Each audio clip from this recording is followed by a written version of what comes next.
आता है कि लव के साथ कभी मैंने बैठने की कोशिश की कभी नहीं की, ना उन्होंने मेरे साथ बैठने की कोशिश की। मैं उनको जानती नहीं हूँ, वो मुझे जानते नहीं है। वो मुझे नॉमिनेट करते थे, लिहाजा मैं उनको नॉमिनेट करती थी। ओके, वो मुझे नॉमिनेट करते थे तो मैं उनको नॉमिनेट करती थी। तो लव के साथ मेरी कोई दुश्मनी एज सच नहीं थी, बट ये था कि हाँ, उनके साथ मेरा कोई इक्वेशन भी खास बैठा नहीं, क्योंकि हमने कोशिश भी नहीं की इक्वेशन बिठाने की। किया, इसको स्टैंड लेना ही बोलते हैं। जब उन्होंने ये चीज़ मुझे बोली, मैंने उनको बोला यार मैं विशाल को, ये एग्जैक्टली मेरा जुमला था, बेशक एपिसोड जाके देख लीजिएगा, क्योंकि जब इंसान सच बोलता है तो उसको याद रखने की ज़रूरत नहीं कि उसने क्या बोला था। मैंने एग्जैक्टली ये बोला था कि यार मैं विशाल को 5 साल से जानती हूँ, हमको एक ही एजेंसी मैनेज करती है, मैंने ज़िंदगी में कभी नहीं देखा कि इसने किसी के ऊपर ऐसे कॉमेंट पास किया। मैं खुद भी शौक थी, लेकिन मुझे नहीं लगता ये ऐसा है। लेकिन मेरा मुँह ये बोल के चुप कराया गया, जो ठीक भी था। उन्होंने ये बोला कि यार जब लव वो वाकई में खुद मौजूद था, उसका फ्रेंड जिसके साथ वो 24 घंटे उठता बैठता है, जब वो खुद ये चीज़ का एतराफ़ कर रहा है, ये चीज़ कन्फेस कर रहा है कि हाँ कि विशाल ने इसको गलत वे में बोला, तो मैं किस मुंह से बोलती मैम, जब जो वाकई में वो खुद ही मौजूद थे। लव कटारिया, लव खुद बोल रहे कि लव चाहते तो बोल सकते थे कि उसने गलत वे में नहीं बोला, बट जब लव खुद कह रहे कि विशाल ने जो बोला गलत वे में, तो मैं किस मुँह से स्टैंड लूँ। तो भी मैंने बोला कि यार मैंने तो आज तक नहीं देखा उसका, ये मुझे नहीं लगता है कि ऐसा है। बट अगर वही मुझे चंद्रिका जी भी, कृतिका भी, लेकिन लव बोल रहा है, मैंने कहा अब लव बोल रहा है तो फिर अब पता नहीं क्या हुआ होगा। अभी आपका क्या दोस्त थी, तो साई ने हमेशा बोला है कि उनको पता थी कि सना मकबूल कौन है, बट उनको वो पर्सनली कभी नहीं जानते थे। तो यहाँ पे ये मैं आपका बबल ऐसे बर्स्ट कर रही हूँ ये बोलकर, बट हैविंग सेड दैट, हाँ उनका नोक झोंक टॉम एंड जेरी वाला बिहेवियर हमेशा से रहा है, एंड इट्स ओके ना, जब उनकी वाइब आपस में मैच नहीं होती तो नहीं होती। ऐसी मेरी भी बहुत लोगों के साथ मैच नहीं हुई, but it is like that, it is what it is. मैं इस चीज़ में आपकी बात से बिल्कुल भी इत्तेफाक नहीं रखती मैम, क्योंकि इसकी वजह ये है कि कभी भी जब भी उनके किसी और के साथ इख्तिलाफ हुए, हर इंसान अपने लिए वहाँ पर खड़ा था। तो जब इंसान उसके लिए बोल रहा है तो वहाँ पे मेरा बीच में जाना कोई तुक नहीं बनता। बट जब उन्होंने मुझे भी कई दफ़े उन्होंने कई मरतबे बहुत वाहियात चीज़ें बोली, जैसे शुरू में मुझे बोला कि मैं फेक हूँ, मेरे उर्दू के लहजे के हवाले से उन्होंने कॉमेंट किया, कई मरतबे उन्होंने चीज़ें मेरे लिए अगली करने की कोशिश की। बट मैं हमेशा इस चीज़ में बिलीव रखती थी कि इंसान की आवाज़ में नहीं, उसके अल्फाज में दम होना चाहिए, and I kept that. I didn't really feel the need to raise my voice, I always raise my argument. But this time जब बॉडी शेम की बात आई, तब ये मैटर मुझे थोड़ा सा बड़ा लगा, क्योंकि वहाँ अगेन आई रिपीट, मैंने अपने लिए नहीं, हर उस लड़की के लिए स्टैंड लिया जिसको बॉडी शेम किया जाता है।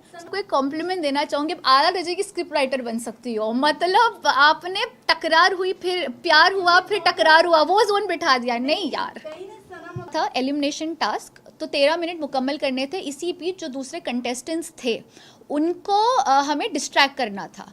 टास्क था डिस्ट्रैक्ट करने का, अग्रीड, और डिस्ट्रैक्ट करते मुझे कोई मसला नहीं था। लेकिन अगर आप बहुत तवज्जो से वो एपिसोड देखोगे, और कई वो चीज़ें कट भी की गई जो शिवानी और अरमान जी ने मुझे बॉडी शेम, कुछ चीज़ें आई भी है बट कुछ चीज़ें आई भी नहीं है, तो वहाँ पर वो मेरे मुंह के पास आके डिस्ट्रैक्ट करना कोई मसला नहीं होता। वो मुझे बॉडी शेम अरमान जी कर रहे थे, शिवानी भी उनका साथ दे रही थी बॉडी शेम करने में।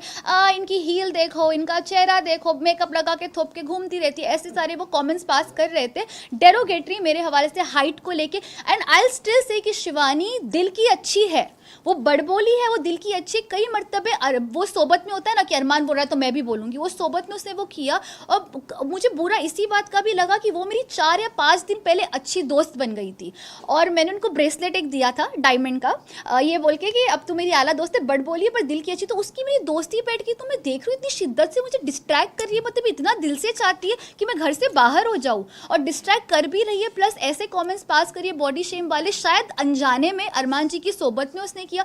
बट वो मुझे तकलीफ हुई, क्योंकि अरमान मलिक मेरे दोस्त नहीं थे, शिवानी को मैं दोस्त मानने लगी थी। तो जिसको मैं दोस्त मानूं वो मेरे पे डेरोगेटरी कमेंट पास करो, पूरी शिद्दत से कोशिश करे कि सना घर से बाहर जाए, तो एज अ ह्यूमन नेचर लाजमी है कि मेरी शक्ल पर वो दिख कर आएगा। और मैं फेक इंसान नहीं हूँ कि मैं जानबूझ के जाके फेक हक करूँ, फेक स्माइल करूँ कि हाँ चलो मैं जा रही हूँ। नहीं, मैं हर्ट थी, मुझे बुरा लगा, मैंने दोस्त माना था तुमको और तुमने ये किया, तो मैं हर्ट थी। और मैंने ये भी स्टेटमेंट पास किया, जैसे कि आपने बोला कि तुम्हारा तो पूरा हो गया ना जो मकसद था, क्योंकि तभी तो वो डिस्ट्रैक्ट इस तरीके से कर रही थी, क्योंकि उसको पता था ये नॉमिनेशन नहीं, सीधा घर से बेघर होने वाला टास्क था। तो वह मुझे तकलीफ हुई कि दोस्त बन के तुमने मेरे साथ ये किया, तो अब तुम मेरे पास आ रही हो बाय बोलने के लिए, जब कोशिश तो तुमने पूरी की, वो भी ऐसे कमेंट्स पास करके। तो मेरा दिल टूटा था, और मैं फेक नहीं हूँ, मुझे मेरे जो दिल में वो मेरी शक्ल पे दिख जाता है। This is how Sana Sultan is, because मुझे लगता है वो मुकद्दर का खेल है, वो जो होना था वो हुआ, हमने कोशिश पूरी की, हाँ, मैंने अदनान को बोला ज़रूर था कि अदनान टाइम हो गया है और 16 मिनट हो गए थे हमारे, मैंने बोला ज़रूर था, थोड़ा सा उसकी तरफ से मिस कैलकुलेशन हुआ होगा, but having said that it's okay, it's part of it. और मुझे कोई इस चीज़ का गिला नहीं है कि मैं 1 महीना 4 दिन रह के आई हूँ, मेरे लिए वो भी बहुत बड़ी बात है। एक कॉन्ट्रोवर्शियल शो में बिना कोई कॉन्ट्रोवर्सी के बाहर मैं क्लीन आई हूँ, ये मेरे लिए भी अच्छी बात है, मेरे जो वालिदैन हैं उनके लिए भी अच्छी बात है। They are proud of me, तो मुझे और क्या चाहिए। My friends are proud of me, people are liking me, that's more than enough for me. किया था कि ये हुआ, फिर जब विशाल के पेरेंट्स आए तो उन्होंने आके ये बोला कि उसने इस तरीके से नहीं बोला, और तब विशाल में भी थोड़ा एतमाद और मुझ में भी आया कि शायद फिर इसको गलत तरीके से दर्शाया गया। सो हैविंग सेड दैट, विशाल के लिए रिस्पेक्ट है, मे बी उसको गलत वे में लिया गया होगा, मैं भी इस चीज़ पे बिलीव करना चाहूँगी। I would want to believe that. बहुत आला तरीन बात है जिसको मैं जेन्युइनली दिल से सल्यूट करती हूँ, वो कहती है कि मैं सेल्फिश हूँ, मैं ट्रॉफी जीतने आई हूँ, मैं दोस्त बनाने नहीं आई हूँ। ये उनका स्टेटमेंट है। जब वो खुद लड़की एक्सेप्ट कर रही है कि वो ऐसी है तो वो है, पर रणवीर जी को हक नहीं बनता कि वो किसी के बारे में घटिया तरीन चीज़ें बोले और कुछ ऐसे डेरोगेटरी कमेंट पास करे, उसके लिए इख्तिलाफ है। सना मकबूल ही नहीं, किसी लड़की या किसी लड़के के ऊपर भी आपको हक नहीं बनता कि आप किसी की निजी ज़िंदगी पर इस तरीके का कॉमेंट करें, क्योंकि आप एक पब्लिक फिगर हो, आप एक पब्लिक प्लेटफॉर्म पर हो जहाँ पे करोड़ों लोग देखते हैं, लोग आपको एज ए इंस्पिरेशन देखते हैं, तो आप अगर ये करोगे तो ये गलत भी हो सकता है। सो इस चीज़ पर मैं सपोर्ट नहीं करती रणवीर जी को। वो हिपोक्रेट इंसान है और उन्होंने बाज़ दफ़े ये प्रूफ किया है, दूसरों के हवाले से तो किया ही किया है। मेरा तो पर्सनल एक्सपीरियंस है, साई केतन को मेरे अगेंस्ट मुसलसल भड़काते गए और उस वजह से साई के बिहेवियर में तब्दीली मुझे दिखी।